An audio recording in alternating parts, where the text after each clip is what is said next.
اعوذ باللہ من الشیطان الرجیم بسم اللہ الرحمن الرحیم الحمد للہ رب العالمین والصلاة والسلام علی نبینا محمد صلی اللہ علیہ وسلم۔ السلام علیکم ورحمۃ اللہ وبرکاتہ۔ سورہ عبسہ آیت نمبر 17 سے دیکھیں گے۔ آج کی آیات میں آیت نمبر 17 سے ہم دیکھیں گے اللہ تعالیٰ نے ایسے لوگوں کا ذکر فرمایا، وہ لوگ جو موت کے بعد دوبارہ پھر سے جی اٹھنے کا انکار کرتے ہیں، ان کا ایمان اور عقیدہ ہے ہی نہیں کہ دوبارہ ان کو اٹھایا جائے گا۔ تو ایسے لوگوں کی مذمت کرتے ہوئے، کنڈیم کرتے ہوئے اللہ تعالیٰ نے ان کے بارے میں فرمایا قتل الانسان، انسان ہلاک کیا جائے۔ اللہ کی مار انسان پر، یعنی انسان پر لعنت ہو، ایسے انسان پر جس کے پاس یعنی کوئی دلیل نہیں ہے، کوئی اس کے پاس علم نہیں ہے، کوئی پروف نہیں ہے، کوئی سند نہیں ہے، بغیر کسی چیز کے بس یہ بات کہنا، اس کا انکار کرنا کہ کوئی موت کے بعد کوئی زندگی نہیں ہے، کوئی نہیں اٹھایا جائے گا، اس کی تکذیب کرنا، اس کو جھٹلانا، اس پر ایمان نہیں لانا، اس کا انکار کرنا۔ اسی لیے اللہ تعالیٰ نے فرمایا قتل الانسان، انسان پر لعنت ہو۔ ما اکفرہ، وہ کس قدر ناشکرا ہے۔ تعجب کے طور پہ فرمایا، تعجب ہے کہ کس قدر ناشکرا ہے، اس کا کفر کس قدر شدید اس کا کفر ہے۔ اور پھر آگے ایسے انسانوں کے لیے اللہ تعالیٰ نے غور و فکر کی دعوت دی ہے آگے کی آیات میں، شاید کہ وہ یہ آیات کو سن کر اپنے کفر سے باز آ جائے۔ آگے کی آیات میں اللہ تعالیٰ نے پھر بیان فرمایا ہے کہ اس نے انسان کو کس حقیر چیز سے پیدا کیا ہے۔ پھر وہ اللہ جو اسے حقیر چیز سے، ایک معمولی سی چیز سے جب پیدا کر سکتا ہے، تو وہ رب، وہ اللہ، وہ ذات اس بات پر بھی قادر ہے کہ اسے دوبارہ پیدا کرے، جیسے کہ اس نے اسے پہلی بار پیدا فرمایا تھا۔ اللہ تعالیٰ فرماتے ہیں من ای شیء خلقہ، اس اللہ نے اسے کس چیز سے پیدا کیا۔ انسان سوچے تو صحیح، ذرا غور و فکر تو کرے، اپنے آپ میں دیکھیں کہ میں پہلے کیا تھا، مجھے کس چیز سے اللہ تعالیٰ نے پیدا کیا۔ اس کا جواب اللہ تعالیٰ نے نیکسٹ آیت میں خود ہی فرمایا من نطفۃ، نطفے سے انسان کی پیدائش ہوئی ہے۔ نطفہ ایک حقیر پانی، ایک بوند، وہ حقیر سے پانی سے اللہ تعالیٰ نے اسے اتنی اچھی شکل عطا فرمائی، وہ حقیر سے پانی سے اللہ تعالیٰ نے اسے دیکھنے والا، سننے والا، چلنے والا، سمجھنے والا انسان بنا دیا۔ اور وہ نطفہ، وہ ایک حقیر پانی سے جو اللہ تعالیٰ نے انسان کی پیدائش کی، وہ ایک ایسی چیز ہے کہ انسان کو خود اس سے گھن آتی ہے۔ جب یہ منی کا خطرہ جب یہ جسم پہ پڑتا ہے یا کپڑے پہ لگ جاتا ہے، تو دیکھیں انسان کس قدر جلدی سے پھر اس کو صاف کرنے میں لگ جاتا ہے۔ انسان خود اس قطرے کو پسند نہیں کرتا، وہ اتنا حقیر اس کو سمجھتا ہے۔ لیکن اللہ تعالیٰ کی شان دیکھیں، اللہ تعالیٰ کی قدرت دیکھیں، وہ ایک معمولی سا حقیر سا قطرہ، اس قطرے سے اللہ تعالیٰ اتنے خوبصورت انسان کو پیدا کر دیتا ہے، جو سوچنے والا، سمجھنے والا، جو چلنے پھرنے والا، بولنے والا انسان۔ تو انسان غور و فکر تو کرے نا کہ پہلے کیا تھا، پہلے بھی تو کچھ نہیں تھا، ایک حقیر سے بوند سے اللہ تعالیٰ نے اسے پیدا کیا ہے، تو دوبارہ پیدا کرنے میں اللہ تعالیٰ کے لیے کیا مشکل ہے۔ اور اللہ تعالیٰ نے اسے پیدا کر کے فقدرہ، اس نے اندازہ مقرر کیا، اللہ تعالیٰ نے اس کی تقدیر لکھی، اس کا اندازہ مقرر کیا کہ وہ اس کی موت کب آئے گی، اس کا رزق، اس کے عمل، اور اس بات کا بھی اللہ تعالیٰ نے اندازہ مقرر کر دیا کہ یہ جو بچہ ہوگا وہ بدبخت ہوگا یا نیک بخت ہوگا۔ اور اس کا دوسرا معنی یہ بھی ہے کہ اللہ تعالیٰ نے اس کا اندازہ لگایا، یعنی اللہ تعالیٰ نے اس کے ہر اعضاء کو درست بنائے، اس کے آنکھ ہے، ناک ہے، کان ہے، ہاتھ ہے، اللہ تعالیٰ نے ہر چیز ایک اندازے سے بنائے، اور بہت خوبصورت اللہ تعالیٰ نے بنائے، اور اس کی تقدیر بھی لکھی۔ پھر بھی انسان غور و فکر نہیں کرتا، پھر بھی انسان کو لگتا ہے کہ کہاں دوبارہ مجھے اٹھایا جائے گا، میں جب مر جاؤں گا میری ہڈیاں گل سڑ جائیں گی، میرا کوئی وجود باقی نہیں رہے گا، تو کہاں اللہ تعالیٰ مجھے دوبارہ اٹھا سکتا ہے۔ تو اپنی پہلی پیدائش کی طرف دیکھ لے، جب بھی تو کچھ نہیں تھے، جب اس چیز سے پیدا کر سکتا ہے تو اللہ تعالیٰ کو دوبارہ پیدا کرنے میں کیا دشواری ہے۔ پھر اس کے بعد نیکسٹ آیت میں ثم السبیل یسرہ، پھر اس کے لیے رستے آسان کر دیے، اللہ تعالیٰ نے اس کے لیے راستہ آسان کر دیا، پیدا کیا اور پھر اس کو اللہ تعالیٰ نے اس کی تقدیر لکھی، اس کی تقدیر مقرر کی، اس کو دیکھنے والا سننے والا بنایا، اس کے آنکھ ناک اللہ تعالیٰ نے درست بنائے، اور پھر اس کے بعد اس کے لیے اس کا راستہ بھی آسان کر دیا۔ اور اس میں دو معنی آتے ہیں، کون سا راستہ؟ ایک تو وہ راستہ کہ ماں کے پیٹ سے باہر آنے کا راستہ، جب یہ نطفہ بڑا ہو کر جب پیدائش کا جب وقت آتا ہے تو جب یہ ماں کے پیٹ سے نکلتا ہے تو اس راستے کو بھی اللہ تعالیٰ نے آسان کر دیا۔ کتنا چھوٹا راستہ، اور یہ جو بچہ ہے 3 کلو 4 کلو کا، اور اس کا سائز دیکھیں، اور اللہ تعالیٰ کا کتنا بڑا رحم اور فضل ہے اس میں، اللہ تعالیٰ کی قدرت کو دیکھیں کہ وہ راستے سے اللہ تعالیٰ اس کے لیے آسان کر دیتا ہے اور وہ بچہ بڑا آسانی سے اس راستے سے نکل آتا ہے۔ اور دوسرا معنی ہدایت کا راستہ، یہ بھی اللہ تعالیٰ نے آسان کر دیا، پیغمبروں کو بھیج کر کتاب کے ذریعے اللہ تعالیٰ نے خیر اور شر کا راستہ واضح کر دیا، ہر انسان کو دکھا دیا یہ خیر کا راستہ ہے، یہ شر کا راستہ ہے، ہر رستوں کو واضح کر دیا اللہ تعالیٰ نے، ہدایت کا راستہ آسان کر دیا۔ اب جو جس راستے پہ چلنا چاہے اللہ تعالیٰ اس کے لیے وہ راستہ آسان کر دیتا ہے۔ تو اللہ تعالیٰ نے کیا کیا؟ انسان کو نطفے سے پیدا کیا، پھر اس کی تقدیر بنائی، پھر اس کے لیے اللہ تعالیٰ نے اس کے راستوں کو آسان کر دیا۔ یہاں غور و فکر کی دعوت ہے، اللہ تعالیٰ اپنی نعمتیں یہاں پر بتا رہے ہیں۔ اور نیکسٹ آیت میں، آیت نمبر 21 میں، ثم اماتہ، پھر اسے موت دی، موت کا بھی ذکر آیا ہے، اور موت بھی اللہ تعالیٰ کی طرف سے ایک بہت بڑی نعمت ہے ہم سب کے لیے، بہت بڑی نعمت ہے، لیکن موت کو کوئی اچھا ہی نہیں سمجھتا۔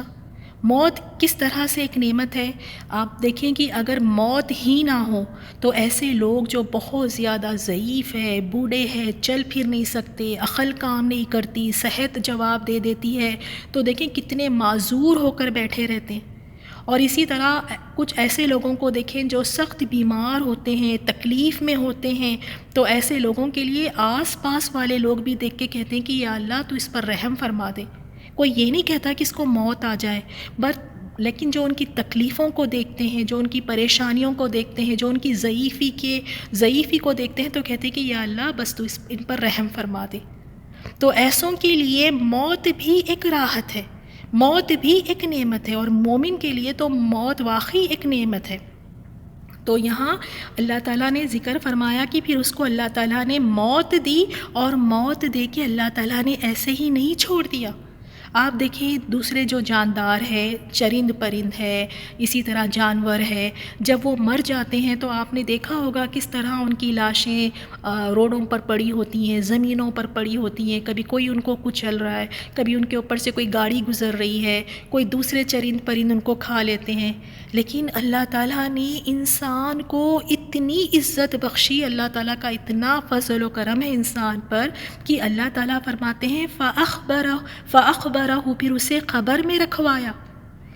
انسان کا دفن ہونا قبر میں، یہ بھی اللہ تعالیٰ کی طرف سے ایک انسان کے لیے بہت ہی بڑی عزت اور تکریم کی چیز ہے۔ اللہ نے انسان کو ایک عزت دی۔ اگر اسی طرح انسانوں کو اگر دفن نہیں کیا جاتا تو آپ ذرا تصور کر کے دیکھیں کہ انسانوں کی لاشیں ادھر ادھر پڑی ہوتی، کہیں درندے کہیں پرندے ان کی لاشوں کو نوچ کر کھاتے، جس کی وجہ سے ان کی بے حرمتی ہوتی۔ اور اسی طرح ہر جگہ آپ بدبو دیکھیں گے، اس کی جو سڑن ہوتی ہے وہ ایک الگ ناگوار چیز ہوتی ہے، اور خاص طور پہ جب کوئی مر جاتا ہے تو اس کی باڈی جو چینج ہونے لگتی ہے وہ بھی ایک خوفناک منظر ہوتا ہے۔ تو اللہ تعالیٰ نے کتنا بڑا رحم و کرم کیا کہ پھر اسے موت دی اور پھر اسے قبر میں رکھوایا۔ قبر بھی ایک اللہ تعالیٰ کی نعمت ہے، قبر اس انسان کو ڈھانپ لیتی ہے، چھپا لیتی ہے۔ قبر میں جا کر انسان یہ ہے کہ ایک اللہ تعالیٰ نے اس کو ایسی جگہ بخشی کہ وہ اس میں جا کر چھپ جاتا ہے، یہ بھی اللہ تعالیٰ کی طرف سے ایک نعمت ہے۔ ثم اذا شاء انشرہ، پھر وہ جب چاہے گا اسے اٹھائے گا۔ یہ اللہ تعالیٰ کا فیصلہ ہے، اللہ تعالیٰ پھر جب چاہے اسے مرنے کے بعد پھر اللہ تعالیٰ دوبارہ اسے اٹھائیں گے، اور پھر جزا و سزا کا دن ہوگا۔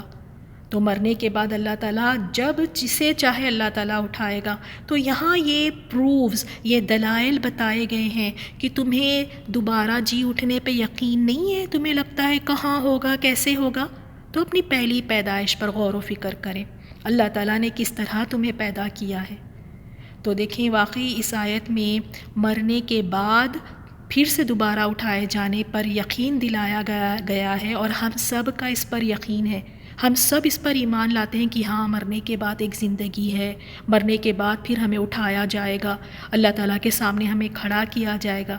لیکن میری پیاری بہنوں، بات یہ ہے کہ ہم مانتے ہیں، ہمارا ایمان ہے، لیکن پھر اس زندگی کی تیاری کہاں ہے؟ وہ بھی تو ایک زندگی ہے نا، حیات بعد الموت، موت کے بعد والی زندگی، اس زندگی کی ہماری کتنی تیاری ہے؟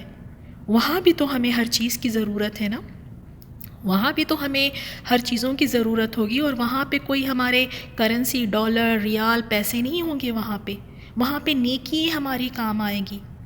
تو ایمان تو ہمارا بھی ہے، لیکن ہمارا ایمان ہمیں نیکیوں میں نہیں دوڑا رہا ہے، ہمارا ایمان ہمیں یہ نہیں دوڑا رہا ہے کہ ہم آنے والی زندگی حیات بعد الموت کے لیے کوششیں کر لیں، وہ زندگی ہماری خوشگوار ہو، وہاں کی زندگی میں مجھے کوئی مشکلات نہ آئیں، وہاں کی زندگی کے لیے کیا ہم محنت کرتے ہیں؟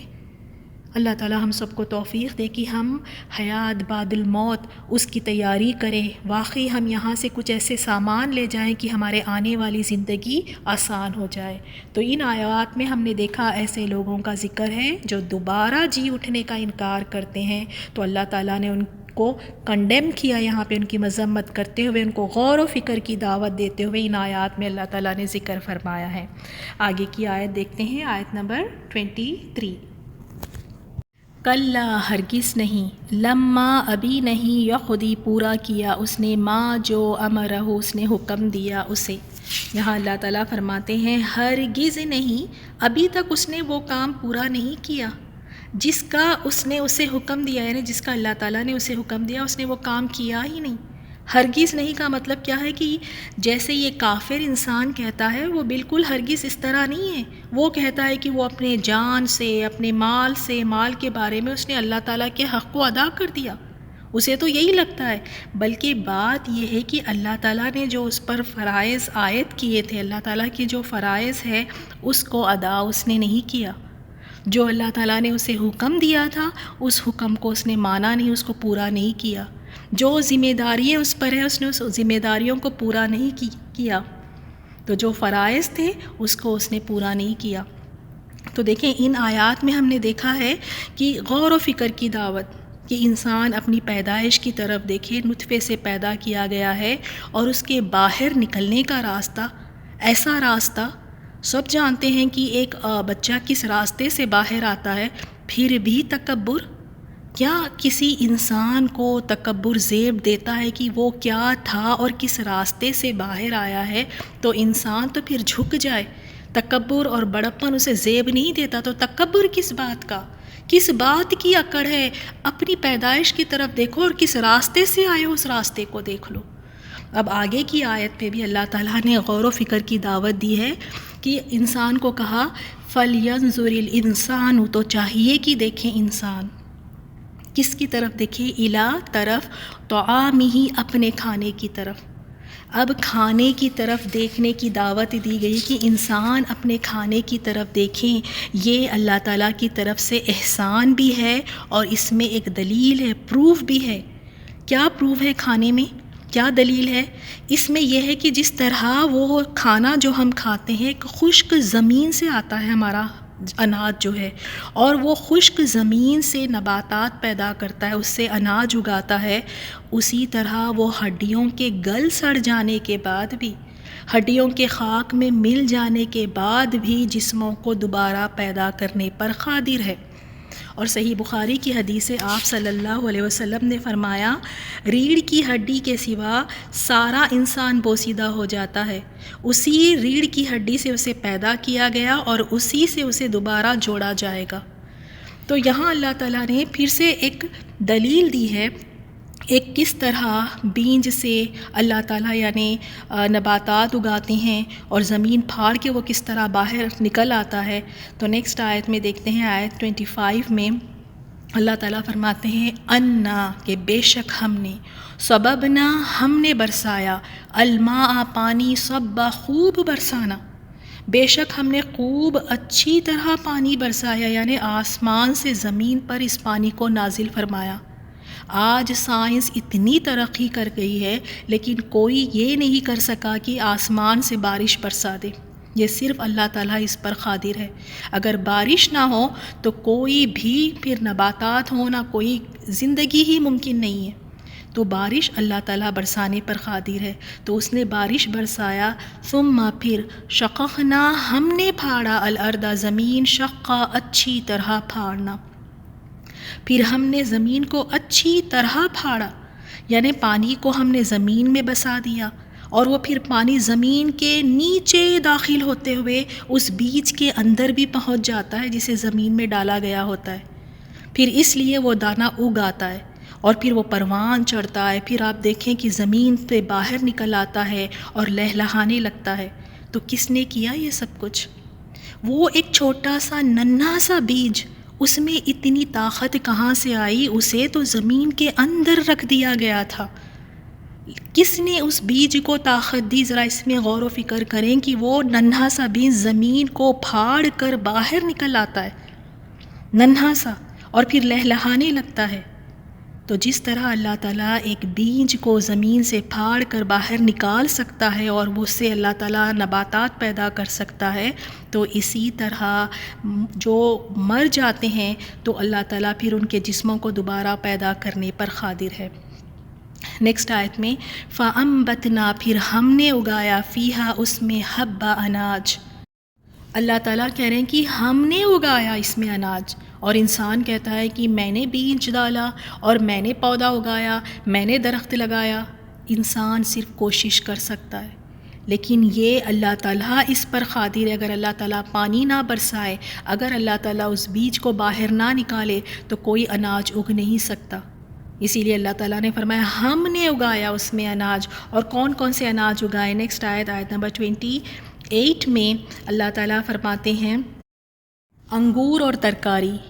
انگور بھی ایک پھل ہے، اور ترکاری دیکھیں کتنی قسم کی ترکاری ہے، ان کے رنگوں کی طرف دیکھیں کتنے خوش رنگ ہے، غذائیات سے بھرپور۔ اللہ تعالیٰ نے یہ انسانوں کے لیے پیدا کیا تاکہ انسان اسے کھائے۔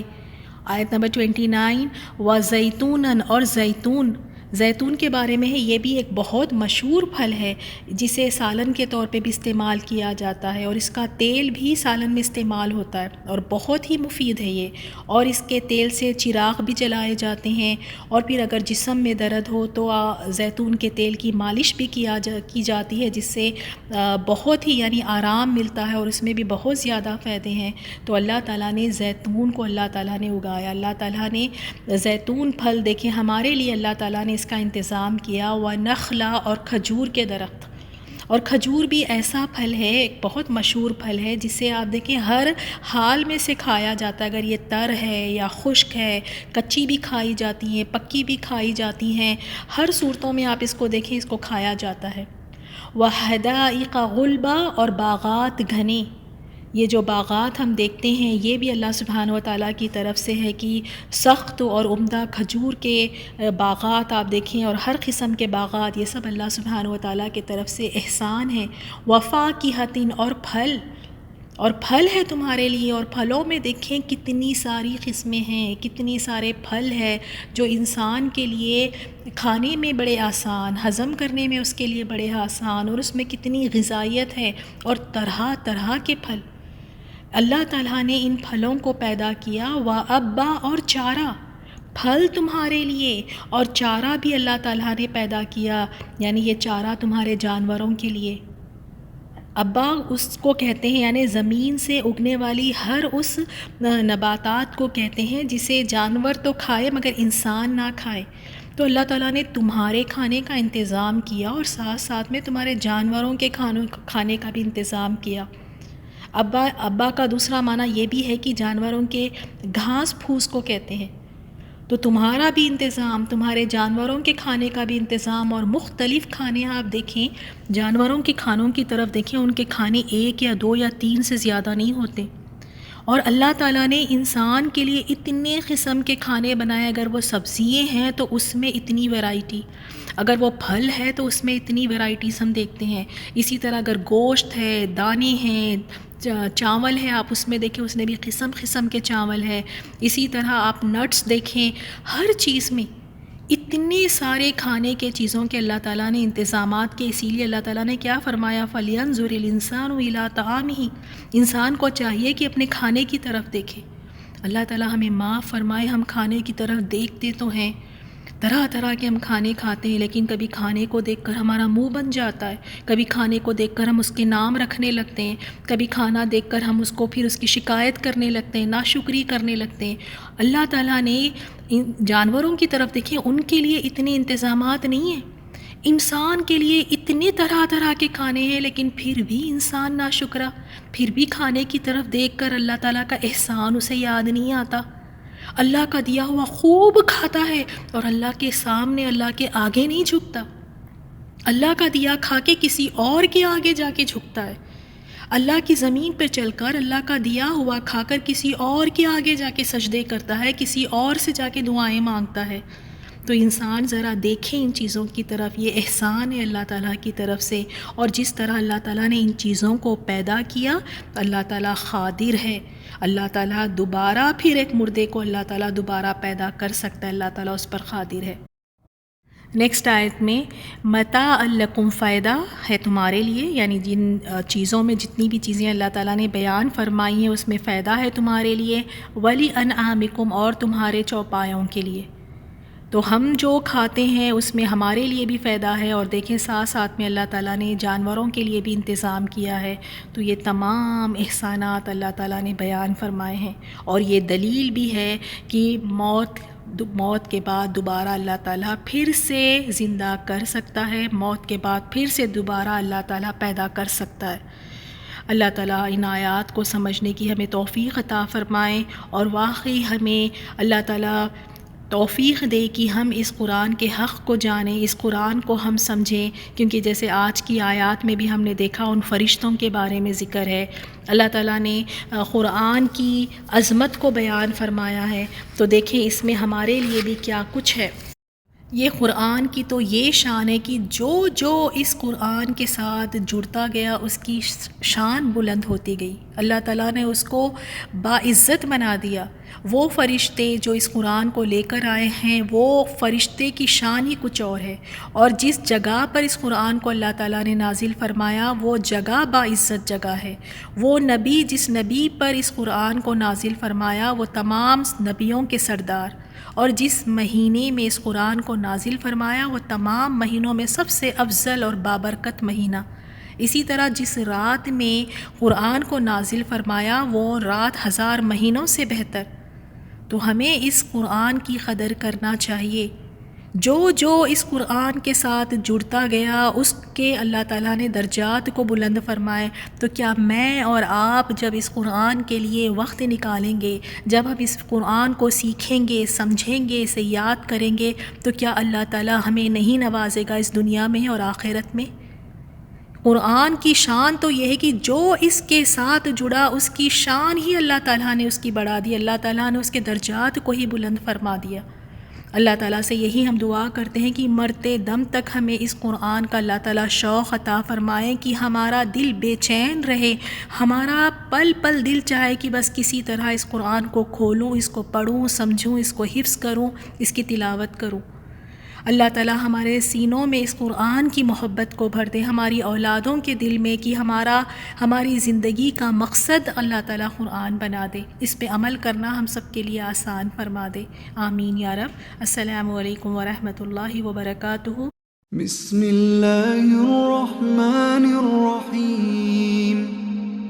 قتل الانسان ما اکفرہ من ای شیء خلقہ من نطفة خلقه فقدره ثم السبيل يسره ثم أماته فأقبره ثم إذا شاء أنشره كلا لما يقض ما أمره فلينظر الإنسان إلى طعامه أنا صببنا الماء صبا ثم شققنا الأرض شقا فأنبتنا فيها حبا وعنبا وقضبا وزيتونا ونخلا وحدائق غلبا وفاكهة وأبا متاعا لكم ولأنعامكم